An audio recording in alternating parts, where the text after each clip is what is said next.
मैं हूं डॉक्टर फैजी और आप देख रहे हैं channel riot classes. Riot classes के कोर्स कोड 01 में आपका स्वागत है।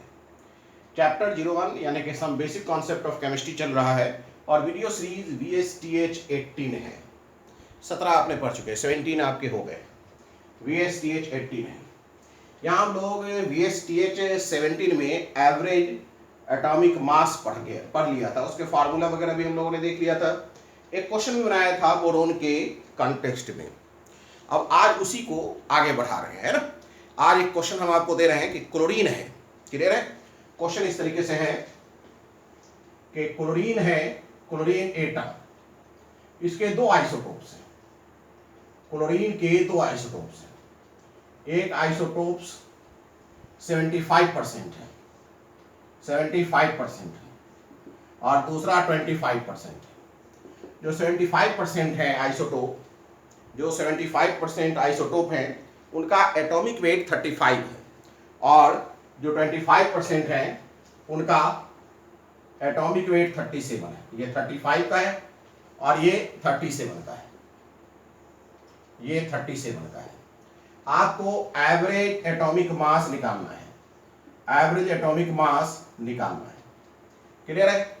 तो एवरेज एटॉमिक मास का मैंने फार्मूला आपको बता ही दिया था। एवरेज एटॉमिक मास बराबर क्या हो जाएगा? 35 इंटू 75 प्लस ये एटॉमिक मास है, ये उनका परसेंटेज अबंडेंस है प्लस, ठीक है, 37 इंटू 25। परसेंटेज जोड़ने पर क्या होना है? 100 ही होना है। अब इसे कैलकुलेट करिए।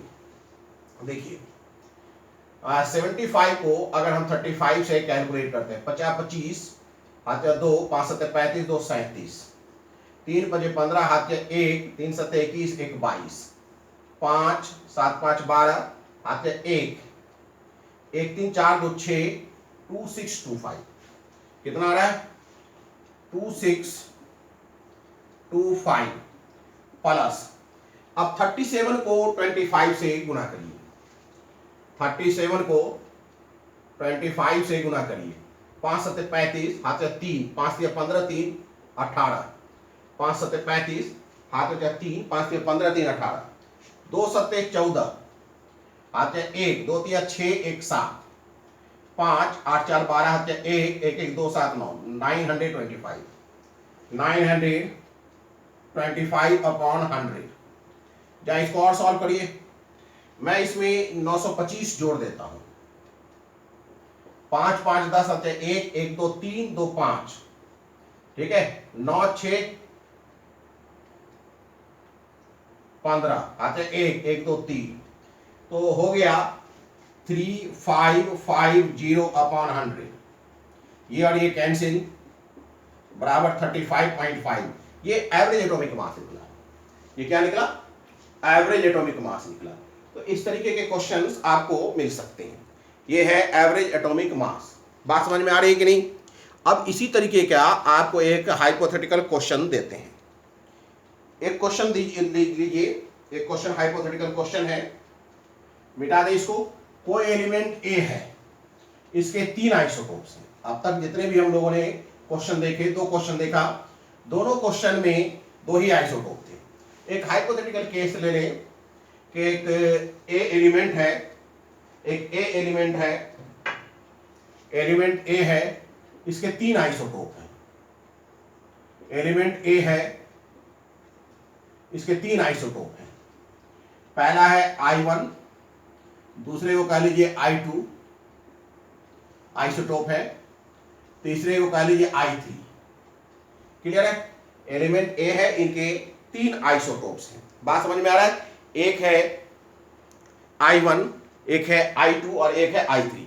I1 जो है इसे हम रिप्रेजेंट कर सकते हैं I1 A10 से, इसे A12 से, और इसे A15 से। 15 मतलब कि 10 है, एक का एटॉमिक मास, एक का एटॉमिक मास 12 है, और एक का एटॉमिक मास कितना है? 15 है। क्लियर है? एक का जो परसेंटेज अबंडेंस है 30 है। परसेंटेज अबंडेंस यानी ये 30% नेचर में मिलता है। दूसरा जो है 20% नेचर में मिलता है, और तीसरा जो है 50% नेचर में मिलता है। इनका एवरेज एटॉमिक मास आपको निकालना है। तो एवरेज एटॉमिक मास बराबर होगा percentage abundance into atomic mass. 30% है, ये 10 से आप गुना कर दीजिए, प्लस क्या हो जाएगा 20 इंटू 12 प्लस क्या हो जाएगा 15 इंटू 50 और सबको जोड़ दीजिए तो 30 20 50 50 100, ये तो 100 होना ही होना है। अब देखिए इसको जोड़िए, फिर आगे वर्कआउट करिए। 300 प्लस 240 प्लस 750 अपॉन 100, या जोड़िए। अगर हम इसे जोड़े तो 0 5 4 9 है कि नहीं, 7 2 9 10 11 12 12 9 0 अपॉन 100, ये और ये कैंसिल 12.9। क्लियर है? तो इस तरीके से आप एवरेज एटॉमिक मास आप निकाल सकते हैं। एवरेज एटॉमिक मास इस तरीके से आप चाहें तो आराम से निकाल सकते हैं। क्लियर है? अब एक डिस्कशन करते हैं। इस एवरेज एटॉमिक मास को निकालने के बाद एक छोटा सा डिस्कशन करते हैं। डिस्कशन ये है कि आपने सबसे पहला जो वीडियो सीरीज 17 में देखा है, आपने जो वीडियो सीरीज 17 में देखा है, पहला याद करिए, है ना। पहले में जो बोरोन का एवरेज एटॉमिक मास आया है, average atomic mass of boron 10.8 आया है। Average atomic mass of chlorine आपको 35.5 आया है। ये एक हम डिस्कशन कर रहे हैं, है कि नहीं। एवरेज एटॉमिक मास ऑफ ए जो अभी देखा आपने, वो कितना आया अभी जो आपने देखा वो आया है 12.9। कितना है 12.9। ये तीनों केस के जरा डाटा पर गौर करिए, इन तीनों केस के डाटा पर गौर करिए। आपने VSTH 17 में देखा होगा कि जो बोरोन 10 है B10 और जो B11 है, दोनों के परसेंटेज अबंडेंस में डिफरेंस है। दोनों के परसेंटेज अबंडेंस में डिफरेंस है।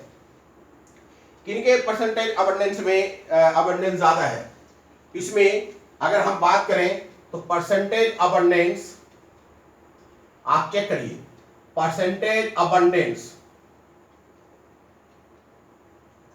Of B11 greater than percentage abundance of B10। पहले वाले क्वेश्चन पर गौर करिए, परसेंटेज अबंडेंस ऑफ, ठीक है। डिस्कशन में एक काम करते, ये तो रिजल्ट आया ना, डिस्कशन थोड़ा ठीक से करें, यहां पर जगह नहीं बन पा रहा है ना। मैं यहां डिस्कशन करता हूं, यहां जगह नहीं बन पाता, इसे मैं पहले रिजल्ट को A B और C लिख लूं। पहले A पर बात करते हैं ना। अगर हम बात करें परसेंटेज ऑफ B10 पर, आप चेक करिए, और परसेंटेज ऑफ B11 पर, तो आप देखिएगा कि पहले वाले क्वेश्चन में B11 का परसेंटेज ज्यादा है, B11 का परसेंटेज ज्यादा है। क्लियर है? तो B11 का ज्यादा है, क्या मतलब, ये मैं क्यों बता रहा हूं आपको? इसलिए बता रहा हूं कि अगर आप नंबर लाइन पर, अगर आप नंबर लाइन पर 10 लिखिए और 11 लिखिए, तो इन दोनों के बीच में 10.5 आएगा, 10.5 आएगा। मैं ये क्यों बता रहा हूं, आप अपना जो वीडियो सीरीज TH 17 में पढ़ा होगा वहां आप चेक करिए, परसेंटेज ऑफ B10 कम होगा, परसेंटेज ऑफ B11 ज्यादा होगा। क्लियर है? अब मैं ये क्यों बता रहा हूं, एक डिस्कशन कर रहा हूं, क्यों बता रहा हूं कि अगर हम 10 और 11 के को नंबर लाइन पर लें तो एकदम से इन बिटवीन, माने मिड पॉइंट जो होगा, मिड पॉइंट जो होगा वो क्या होगा, मिड पॉइंट 10.5 होगा। ठीक है, अब हम आपको बता दें, जिसका परसेंटेज अबंडेंस ज्यादा होगा उसकी तरफ एवरेज एटॉमिक मास शिफ्ट करेगा। देखिए, अगर B11 का ज्यादा है, ये 10.5 की जगह पर 10.8 आ रहा है, यानी कि 11 का परसेंटेज ऑफ एबंडेंस ज्यादा है। अगर 10.4 आता तो इसका मतलब क्या होता कि 10 का परसेंटेज अबंडेंस ज्यादा है। तो ये कोरिलेशन है, ये याद रखिएगा। इस कोरिलेशन को याद रखने से फायदा ये होता है कि अगर आप ऑब्जेक्टिव क्वेश्चन बना रहे हैं तो वहां फायदा होता है। जैसे सपोज दैट आपके सामने एक क्वेश्चन दे दिया गया कि नेचुरल आइसोटोप्स B10 25% है और B11 या B11 जो है 75% है। क्लियर है? और 4 ऑप्शन दिए गए, 4 ऑप्शन में 3 ऑप्शन जो है 10 के निकट है और एक ऑप्शन 11 के निकट है। तो आपको कैलकुलेशन करने की जरूरत नहीं पड़ेगी, आप देखते ही बना देंगे। फिर आपको समझाएं मैं कहना क्या चाह रहा हूं। मैंने क्या कहा, परसेंटेज ऑफ B10 कम है, परसेंटेज ऑफ B11 ज्यादा है। अगर परसेंटेज ऑफ B10 कम है, परसेंटेज ऑफ B11 ज्यादा है, तो एवरेज एटॉमिक मास किसके निकट होगा, किसके नजदीक जाएगा, 11 के नजदीक। अब इससे फायदा मुझे क्या है, मान लेते हैं कि कोई क्वेश्चन दिया गया है, उस क्वेश्चन में नेचुरल अबंडेंस दिया हुआ है 2 आइसोटोप्स का, एक का कम है एक का ज्यादा है। क्लियर है? ऑप्शंस दिए गए हैं 4 ऑप्शंस में से 3 ऑप्शंस के जो वैल्यू हैं वो मिड पॉइंट यानी कम की तरफ है, मिड पॉइंट से कम की तरफ है, और एक जो है मिड पॉइंट से ज्यादा की तरफ है, यानी कि जिसका ज्यादा वैल्यू है। तो आप निश्चित रूप से उसी 4 को टिक करेंगे, यानी आपको क्वेश्चन बनाने की जरूरत नहीं पड़ेगी, देखते ही बना देंगे। चलिए इसको बी से ही देख लेते हैं। इसी वीडियो में आपने क्लोरीन का कैलकुलेशन किया 35.5। इसमें क्या है, percentage of Cl 35, percentage of Cl 35 क्या है, 75%। परसेंटेज ऑफ Cl 35 क्या है, 75%। Percentage of Cl greater than percentage of Cl 37 है कि नहीं? इसका परसेंटेज क्या है, ज्यादा है, इसका परसेंटेज कम है। अगर हम 35 और 37 को नंबर लाइन पर लिखें, 35, 36, 37, तो देखिए किसका परसेंटेज ज्यादा है, 35 का। तो वैल्यू कहां जा रहा है, 35 के निकट, 35 के निकट, 36 पर नहीं आ रहा है, 36 से ज्यादा नहीं आ रहा है, 35 के निकट, यानी कि 35.5 आ रहा है। मान लेते हैं इसका ऑप्शन दिया रहता, सपोज है इसका ऑप्शन दिया रहता 35.5, बी रहता 36.8, सी रहता 36.9 और डी रहता 36.7। तो आपको बनाने की जरूरत नहीं थी, डायरेक्ट लीड लगा सकते। क्यों? क्योंकि ये इन बिटवीन यानी मिड पॉइंट से ज्यादा 37 की तरफ ये तीनों है, तो इस तीनों की जरूरत ही नहीं है, डायरेक्टली आंसर हो जाता है। There is no need of calculation. तो अगर हम इस कोरिलेशन को समझते हैं, तो हम आसानी के साथ ये वर्क आउट कर सकते हैं, यानी कि एक किस्म से ये ट्रिक हो गया, एक किस्म से ये क्या हो गया, ये ट्रिक हो गया। फिर समझिए इस बात को कि एवरेज एटॉमिक मास जब हम निकालते हैं तो एवरेज एटॉमिक मास का जो वैल्यू है वो किसके निकट आएगा, जिसका परसेंटेज अबंडेंस ज्यादा होगा। जिसका परसेंटेज अबंडेंस क्या होगा, ज्यादा होगा, उसी के निकट आएगा। क्लियर है? इसी डिस्कशन को और आगे बढ़ा दें, इसी डिस्कशन को और आगे बढ़ा दिया जाए।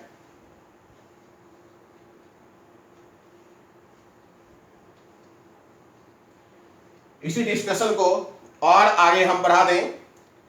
अगर हम बात करें, गौर से समझिएगा, अगर हम बात करें कि एवरेज एटॉमिक मास का वैल्यू किधर होगा, तो किसके पास होगा। एवरेज एटॉमिक मास का जब भी वैल्यू आएगा वो जो लोएस्ट एटॉमिक मास है और जो हाईएस्ट एटॉमिक मास है उसके बीच में आएगा। तो हम कह सकते हैं एवरेज एटॉमिक मास ये छोटा होगा हाईएस्ट एटॉमिक मास से, हाईएस्ट एटॉमिक मास से, और बड़ा होगा लोएस्ट एटॉमिक मास से, लोएस्ट एटॉमिक मास से। और इसका वैल्यू जो है किसके क्लोज आएगा, क्लोजेस्ट टू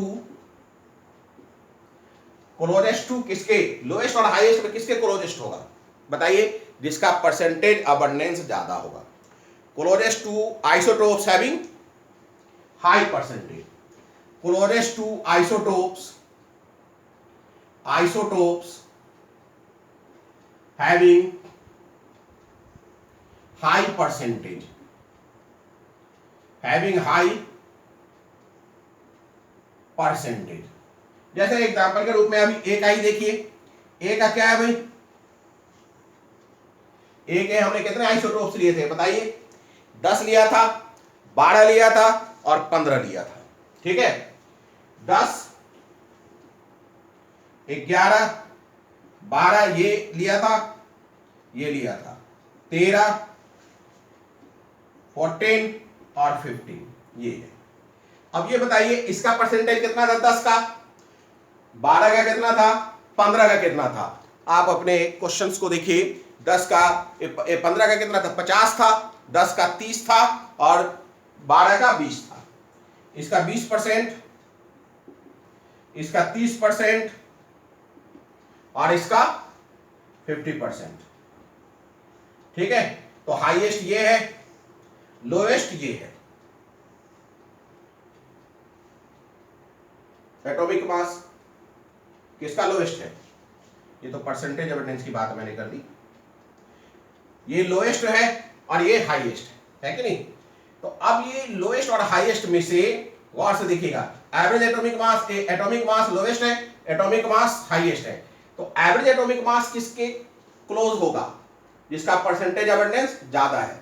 अगर 10 और 15 के बीचों बीच की बात की जाए तो कहां पर आएंगे हम, 11, 12 और ये 12.5, ये मिड पॉइंट होगा, मिड पॉइंट। तो इसका मतलब है परसेंटेज अगर इसका ज्यादा है तो 12.5 से उसका वैल्यू ज्यादा ही होना चाहिए। आपके कैलकुलेशन में 12.9 आया है, आपके कैलकुलेशन में 12.9 आया है। तो ये भी डिस्कशन एक इंपॉर्टेंट डिस्कशन है। इससे क्या फायदा है, इससे फायदा ये है कि क्वेश्चन बनाने में कई बार कैलकुलेशन करने की जरूरत नहीं होती है, देखते के साथ बन जाएगा। क्योंकि आप देखिए लोएस्ट 10 है, हाईएस्ट क्या है 15 है, ये एवरेज, ये एटॉमिक मास सबसे कम है, ये एटॉमिक मास सबसे ज्यादा है। अब इन दोनों में चेक करिए किसका परसेंटेज ज्यादा है। अगर 15 का परसेंटेज ज्यादा है तो जो वैल्यू आएगा वो हमेशा किसके करीब आएगा, 15 के करीब, यानी 12.5 से दूर ही जाएगा। 12.5 से 12.6, 12.7, 12.8, 12.9 ऐसा ही कुछ आएगा। क्लियर है। तो चलिए ये सब एक डिस्कशन हो गया। अब आगे हम लोग बात करते हैं नेक्स्ट बात किया जाए, फिर एक क्वेश्चन देंगे हम आपको। क्वेश्चन लिखिए, क्वेश्चन है average atomic mass of a substance having two isotopes. Question है average atomic mass of a substance, average atomic mass of a substance having two isotopes,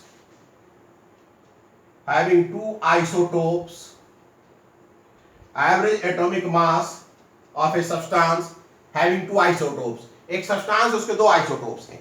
तो इस बार एवरेज एटॉमिक मास ही बताया जा रहा है, कितना, 496 AMU। आइसोटोप इज 496 AMU, ये बताया जा रहा है। क्लियर है। अब ये कहा जा रहा है कि आपको बताना है calculate percentage of both isotopes in the sample. लिखिएगा calculate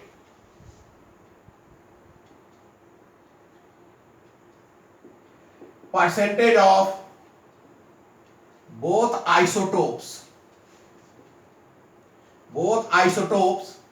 calculate percentage of both isotopes.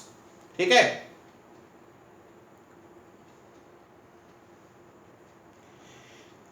In the sample, isotopes in the sample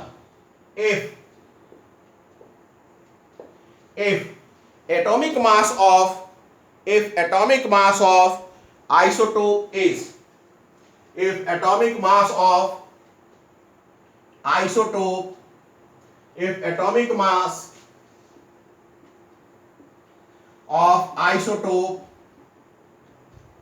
is 600 AMU and 400 कितना 96 470 AMU। ये है question. 600 AMU and 470 AMU। Clear है? कहता है average atomic mass of a substance 496 AMU दिया हुआ है। दो आइसोटोप्स है, एक आइसोटोप्स का 600 AMU है और एक का 470 AMU है। तो आपको परसेंटेज अबंडेंस बताना है। देखिए सॉल्यूशन, मान लेते हैं सब्सटेंस है कोई, ठीक है, एलिमेंट ही होगा, उसका एक आइसोटोप्स है I1 जिसका एटॉमिक मास कितना दिया हुआ है 600 और दूसरा है I2 जिसका कितना है भाई एटॉमिक मास 470। मान लेते हैं कि इसका परसेंटेज ऑफ I1 बराबर x है, तो आप बताइए परसेंटेज ऑफ I2 कितना होगा 100 माइनस x, यही होगा ना। ये क्या है I1 है, इसका एटॉमिक मास कितना है, I1 का एटॉमिक मास दिया हुआ है 600 और ये I2 है, इसका एटॉमिक मास कितना दिया हुआ है 470। तो ये परसेंटेज ऑफ I1 बराबर x है, परसेंटेज ऑफ I2 बराबर 100 माइनस x है। तो मुझे ये फार्मूला मालूम है और एवरेज एटॉमिक मास का फार्मूला होगा 496 average atomic mass into x into 600 plus 100 minus x into 470 upon 100। ये तो होगा। अब इसे सॉल्व करिए, इसे आप सॉल्व करें। क्लियर है? अगर इसे आप सॉल्व करेंगे तो इसका वैल्यू आएगा 20। इसमें x के लिए कैलकुलेट करिए तो x का वैल्यू 20 आएगा। अगर x का वैल्यू 20 है इसका मतलब ये हुआ कि I1 जो है परसेंटेज ऑफ I1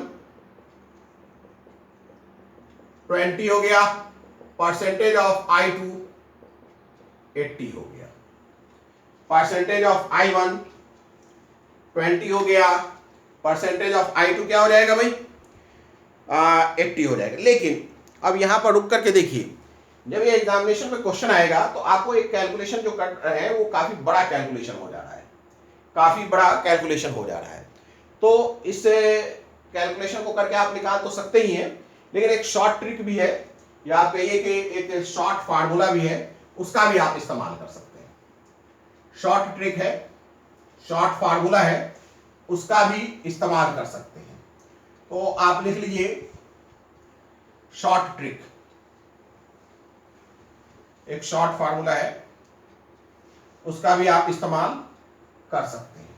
लिखिएगा shortcut method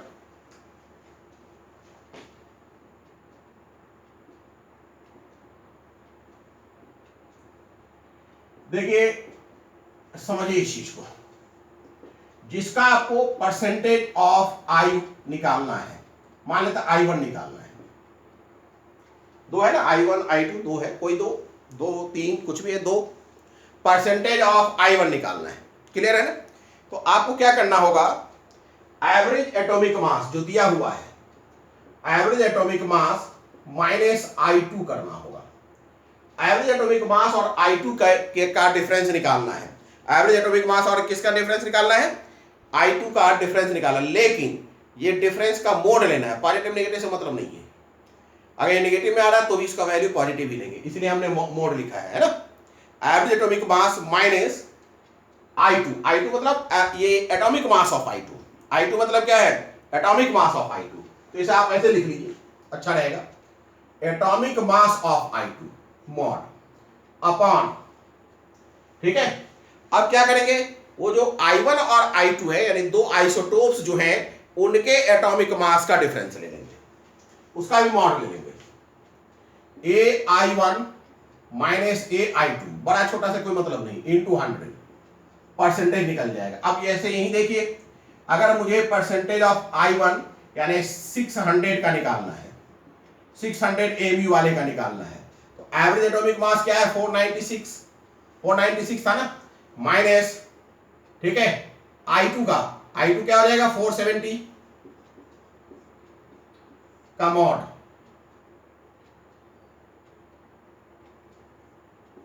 upon 600 minus 470 into 100 कर देंगे, है ना।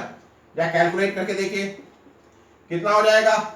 496 में से 470 आप घटा दीजिए, 6 7 2 9, तो 26 हो गया। 26 अपॉन, इसमें देखिए भाई 600 में 470 घटा दीजिए, 0 7 3 10, ये कितना हो गया? 5 4 1 5, 130 इंटू 100। अब देखिए 13 से इसको डिवाइड करिए, 20 आ गया। तो ये शॉर्टकट मेथड हो गया। मुझे इसका परसेंटेज निकालना है, जिसका परसेंटेज निकालना है तो इसे हम पहले चेक कर लें किस आइसोटोप का परसेंटेज निकालना है। जिसका निकालना है उसके बाद जो बचा उनका एटॉमिक मास और एवरेज एटॉमिक मास के बीच का डिफरेंस निकाल दीजिए, और दोनों आइसोटोप के जो एटॉमिक मास का डिफरेंस है उसे डिवाइड कर दीजिए मॉड लेकर के इंटू 100। अब मैं अगर परसेंटेज ऑफ I1 470 का लूं, फिर ये इसी फार्मूला से निकालते हैं, 470 का लूं, ये तो 600 का लिया ना।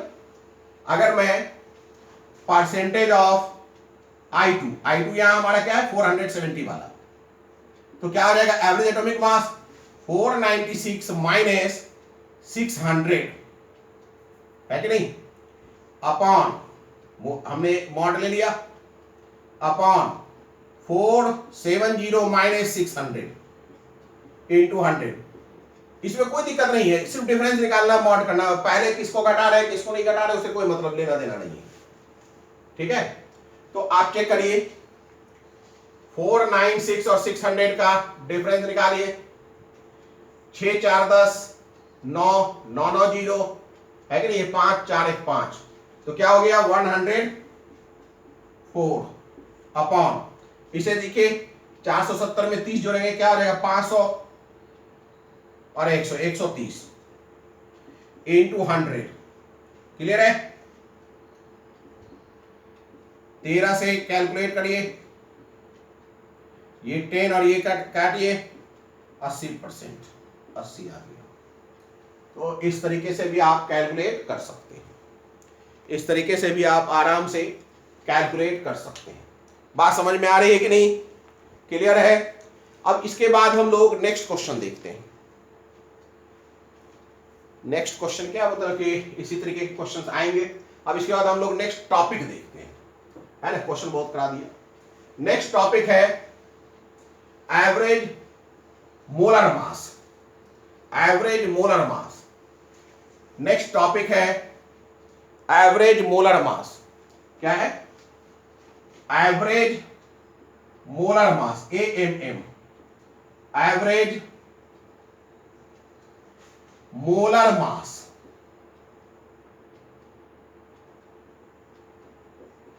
एवरेज मोलर मास, AMM, ठीक है, एवरेज मोलर मास। क्लियर हो गई बात? देखिए एक बात समझिए इस चीज को, average molar, average molecular mass, average molecular mass, average molecular mass,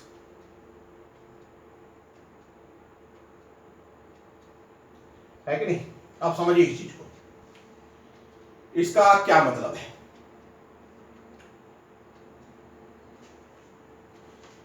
gas system के लिए लागू होता है, गैस के लिए। अब गैस जो है मिक्सचर अगर है, अगर गैस क्या हो सकता है? सिंगल भी हो सकता है, और गैस क्या हो सकता है? मिक्सचर भी हो सकता है। मिक्सचर का मतलब, मिक्सचर का मतलब containing more than, containing more than one gas, containing more than one gas, mixture containing more than one gas, clear है। तो ये जो एवरेज मॉलिक्यूलर मास है वो मिक्सचर के लिए applicable for mixture, applicable for mixture, applicable for mixture. Gas single भी हो सकता है और गैस मिक्सचर भी हो सकता है। इसका एग्जांपल आप देखिए, एयर, सिंगल का एग्जांपल H2 ले लीजिए या O2 ले लीजिए, CO2 ले लीजिए, कुछ भी ले लीजिए, लेकिन एयर किसको कहते हैं? Air is the mixture of gas, air is the mixture of gas. बात समझ में आ रहा है कि नहीं? तो एवरेज मोलर मास का जो कॉन्सेप्ट है वो किसके लिए है? मिक्सचर ऑफ गैस के लिए है। एवरेज मोलर मास का कंसेप्ट किसके लिए है? मिक्सचर ऑफ गैस के लिए है। क्लियर है? तो अब हम लोग इसी को पढ़ेंगे, लेकिन इसे अब अगले वीडियो में डिटेल करेंगे, ठीक है, क्योंकि यहीं पर अब खत्म करना पड़ेगा। तो अब हम आपको बता दें कि हाँ, ये अगले वीडियो में बात होगी, ठीक है। बस इतना ही रहने दीजिए, अगले क्लास में हम लोग यहीं से बात करेंगे, ठीक, यही टॉपिक से यहीं से स्टार्ट करेंगे। क्लियर है? एज इट इज ये आपको लिखा हुआ मिलेगा नेक्स्ट वीडियो में, और यहीं से स्टार्ट किया जाएगा, है ना। अगर वीडियो लाइक हो रहा है तो वीडियो अगर अच्छा पसंद आ रहा है तो लाइक करिए, सब्सक्राइब करिए और रिकमेंड करिए, घंटी बजाइए, जो भी करना है करिए, ठीक है। Good day.